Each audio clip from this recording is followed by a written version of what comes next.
Hi everybody, thanks for joining us. For those of you who don't know me, my name is Peter Llewellyn. I run the services at MedComms so information resources, services, activities for people who work around medical communications, medical education, medical publishing and so on, the associated businesses across the world.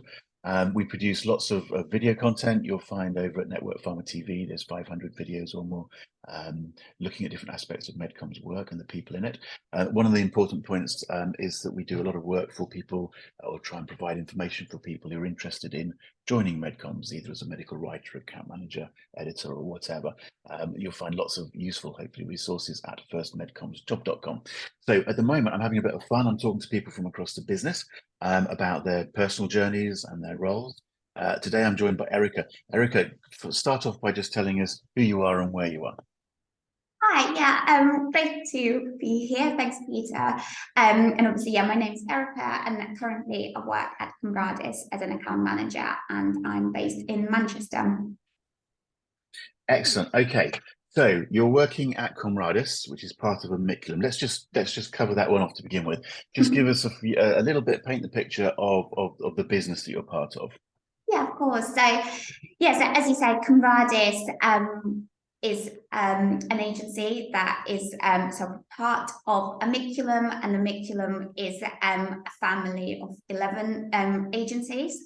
Lots of different agencies focusing on different sort of aspects of MedComms. So some are full service agencies and some specializing, like Comradis, for example. So Comradis primarily work with rare diseases. So that's where I'm at.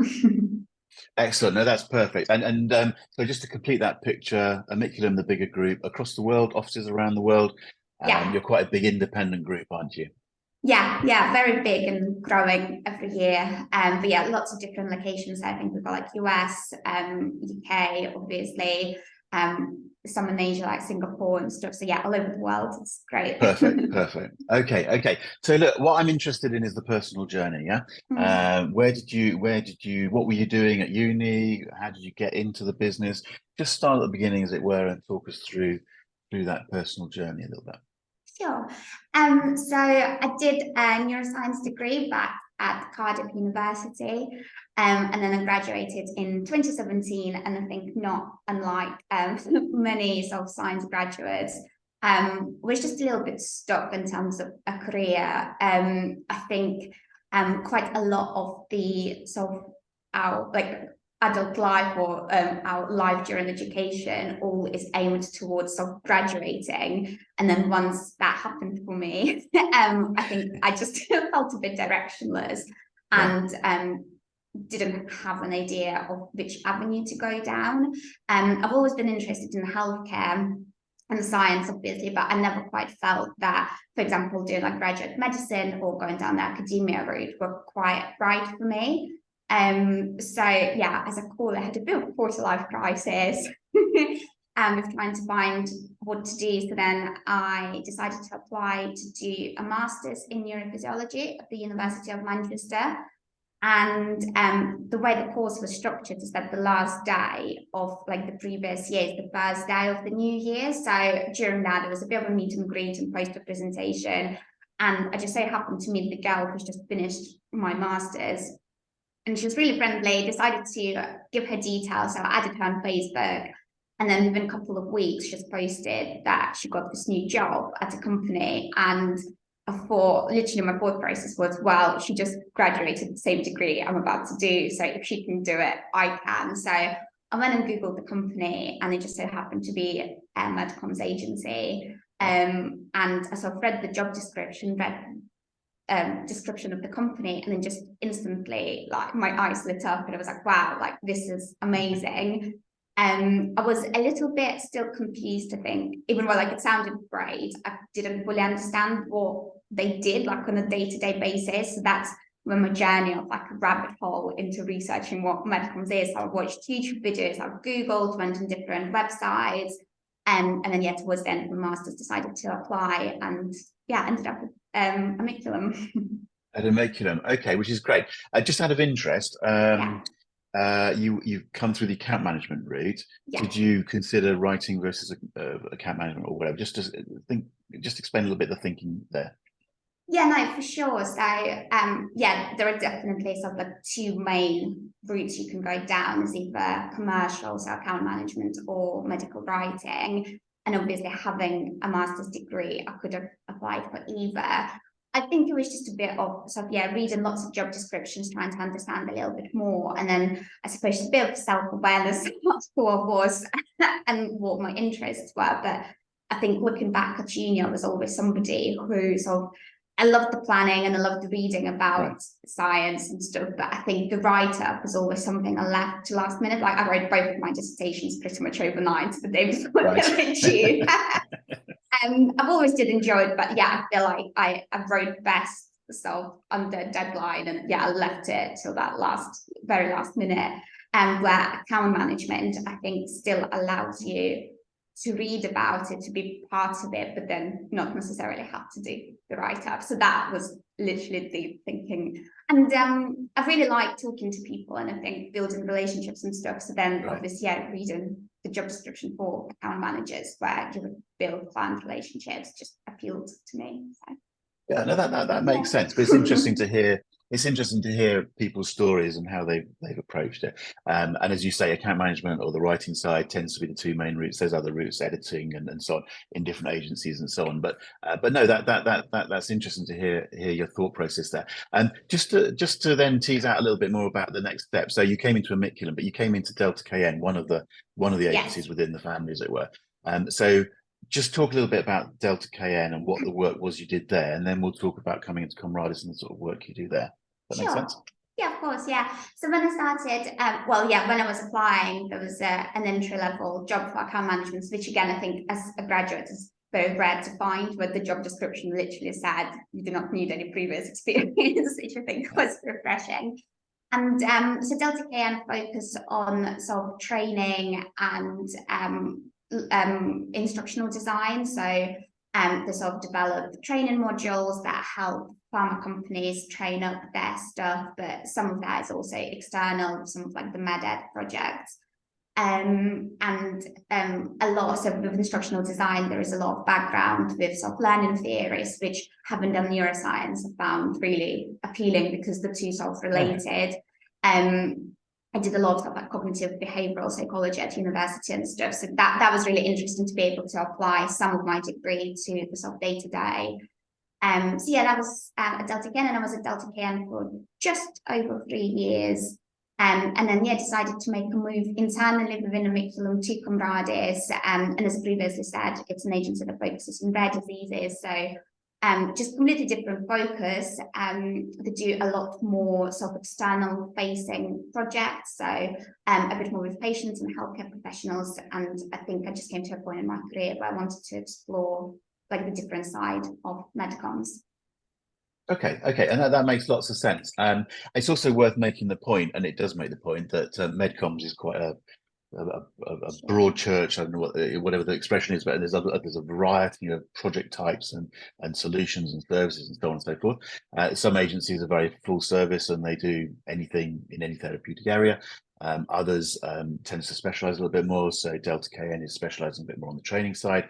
And it's an interesting point that you make, because it's often forgotten that in MedComms we do quite a lot of educational programs for people within a pharma company, for instance, the MSLs and so on. So that's interesting. And then you've gone into the specialist agency Comradis, which is specializing in rare diseases, but I guess doing all sorts of different sorts of projects. Exactly. So it's not just pubs work or whatever. So talk about the Comradis stuff and just give us a flavor of the sorts of projects you're involved in, because there's probably quite a variety of types of projects. Yeah, definitely. And I'm still getting my head around them. So I've only moved at the beginning of January. So I've only been at Comradis for 2 months. Right, okay, so it's early days, but you can see it ahead of you. Yeah, yeah, definitely. But yeah, there's a lot of sort of Congress support for pharma companies. You would be supporting them with symposia, for example, a lot of ad boards and sort of steering committees. Again, training decks, but maybe the training decks would be more aimed at sort of healthcare professionals versus the internal pharma team and stuff. Yeah, it's just such a huge variety of things that it's exciting. And I think that's actually part of why I love MedComms so much, because the versatility of projects, as you were self saying, is just incredible. So I just feel like I'm learning all the time. Okay. And rare diseases. I mean, it was interesting. I think what you said was something like you were quite keen on getting more involved in sort of communicating with HCPs, healthcare professionals, and patients. I mean, the rare disease area is an interesting area, isn't it? I mean, you do get up close with the patients and so it is an interesting area. And I think MedComms does a very useful job, frankly, in being involved in that area. For sure, yeah, and I think having even in my short 2 months, I think it's just such a sort of striking thing that you do really, it's sort of like at the forefront of your mind what a difference that you sort of do on your day-to-day makes to the patient ultimately. And I watched a patient recording on sort of discussing their story in rare diseases, and it was just so incredible to hear that they were saying that but in rare diseases, when a healthcare professional, for example, treated like 2 to 3 patients, that almost become the expert in that therapy area, which I just thought is amazing. Like so it's definitely so much need for education and communication, which just I think puts a lot of spotlight on the importance of why we do what we do. Exactly. No, so let's just for a minute or two, just go into a bit more depth in terms of your role as an account manager. Just give us a bit of a flavour of the sort of day-to-day work that you're actually doing. I guess it's quite various, but just give us a flavour of what you're doing and how you're doing it. Yeah, I suppose, as an account manager, I think all of us describe it quite a lot. You almost like, you feel like you're the glue to solve the projects, because you are obviously there at the center of the client communication. So you would be their primary point of contact, you would be leading calls, then you are sort of coordinating the internal teams, whether it's the writers, design team, editing team, etc., like liaising with external, like third-party agencies or suppliers when needed. So I suppose a lot of that, is just the classic account management stuff that would go into it. So there'd be obviously budgeting and timelines and stuff. But on the other side, you also have the commercial review. You're applying sort of your knowledge and understanding and like the relationship you have with the client to reviewing the work, which again, what I find really exciting about MedComms is that even though I'm not a writer and I don't do like the sort of writing and science myself, I still have to know it and I get to review the work, so I still feel very much a part of it. I mean, that's an interesting point just to pick up on that, because oversimplifying the situation, people coming into MedComms, with coming into the writing side, very much it's a life science background. It's often a postgrad, at least MSc level, or where, although there is a variety, but there's very much a focus on that. On the account management, client services side, there's a much broader entry type, and not everybody's got a life science background, but a lot of people with a life science background do say it's useful to have that life science background. Did that make sense as a sentence? Yeah. No. You've used your life sciences and so on in a good way on the account management side, which is a point that's worth making, I think. Yeah, for sure. And I suppose it also very much helps, like in Comradis, for example, you work on some of the business development proposals as well. So you write that, so you do definitely need an understanding of the science and of the landscape, and having a life science degree, having an awareness of like clinical trials, etc., 100% helps. And I think it helps with credibility when building relationships with clients as well, that they don't just see you as somebody who does emails and timelines, that they will actually see you as somebody important to the team. So it's not just spreadsheets and chasing people about timesheets sort of thing. Exactly. No, exactly. Oh, well, there is a big part of that. That is a big part of it. Okay, right. So no, that's fair enough. So look, we're running out of time, I guess, as always. But just talk to me a little bit, or have you got any tips? If I'm talking to you and I want to come into this business, I'm a fresh-faced chap who thinks account management sounds like quite a good idea. Have you got any advice, any suggestions? What should I be doing or thinking in terms of how I present myself, or what I should be worrying about? Yeah, I think well, for me, that's how I started. So any like job application or like a uni degree application, I think just do your research.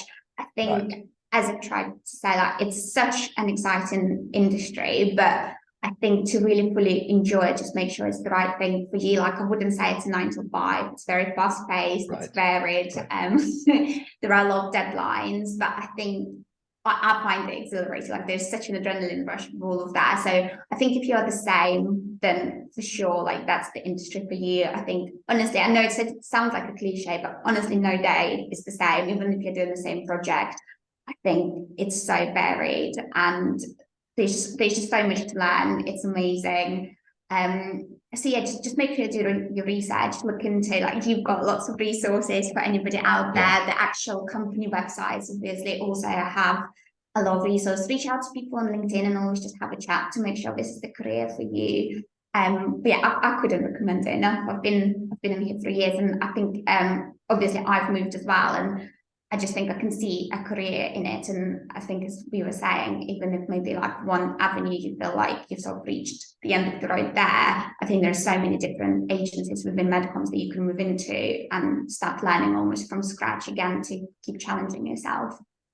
Okay. So do your research. A bit like you were saying, I mean, your story started with not being sure what you're doing out of uni. It's sort of, Yeah. but, you know, the simple answer is do some research because there's a big world out there. And frankly, what we're doing, we're trying to do is fly the flag for MedComms. You know, there's lots of information about MedComms, so hopefully people can get an insight to the business. And conversations like this are great. And I love the enthusiasm that comes across. You know, this is a great opportunity for people to get involved in the science and the projects that we do are valuable and worthwhile and so on. And you made the point about connecting with people on LinkedIn. So let's make the very clear point to anyone that's listening to this that you're very happy to hear from people. You know, connecting via LinkedIn is an easy way of doing it. Yeah. So look, I love these conversations, but I'm going to draw a halt to it now and say thank you very much for joining me today and tell us a bit about your journey. Can we just give one little wave and say thank you and good luck to everybody. Bye bye.